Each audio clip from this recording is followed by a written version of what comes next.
आजचा हा व्हिडिओ खूप महत्त्वाचा आहे. व्हिडिओ लास्टपर्यंत बघा. पुण्यात अन्न व औषध प्रशासनाचा धडाकेबाज छापा. भेसळयुक्त पनीर आणि दुग्धजन्य पदार्थांविरोधात मोठी मोहीम राबवत प्रशासनाने पुण्यात तब्बल 47,36,000 रुपयांचा संशयित साठा जप्त केला आहे.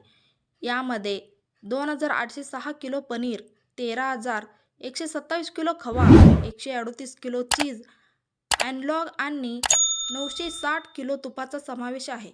Safe food, safe drug, safe Maharashtra मोहिमेअंतर्गत सोमवार पेठ, बुधवार पेठ, शुक्रवार पेठ, कोथरूड आणि हडपसर परिसरात ही कारवाई करण्यात आली असून खवा, पनीर, चीज, अॅनालॉग आणि तुपाचे 35 नमुने तपासणीसाठी घेण्यात आले आहेत.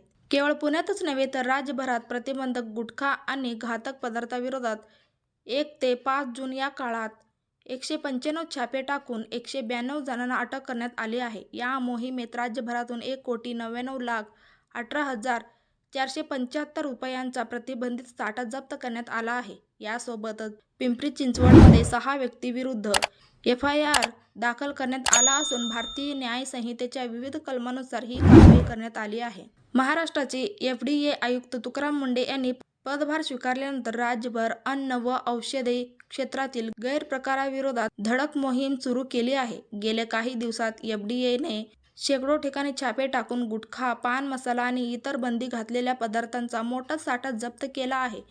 या कारवाईत अनेक गुन्हे दाखल करण्यात आले असून अनेक आरोपींना अटकही करण्यात आली आहे. पुण्यासह विविध शहरांमध्ये भेसळयुक्त पनीर, निकृष्ट दर्जाचे खाद्यपदार्थ आणि बनावट औषधांवर कारवाई करण्यात आली. नागरिकांना सुरक्षित अन्न व औषधे मिळावीत यासाठी एफडीए प्रशासन अधिक सतर्क झाले आहे. तक्रारींचे त्वरित निराकरण करण्यासाठी विशेष यंत्रणाही कार्यरत करण्यात आली आहे. तुकाराम मुंढे यांनी नियमांचे उल्लंघन करणाऱ्यांविरुद्ध कठोर कारवाईचा इशारा दिला असून त्यांच्या या आक्रमक भूमिकेमुळे राज्यभर अन्न सुरक्षेचा मुद्दा पुन्हा चर्चेत आला आहे. व्हिडिओ आवडल्यास लाईक आणि शेअर नक्की करा. या आधीचा व्हिडिओ बघितला नसेल तर चॅनेलवर जाऊन बघू शकता.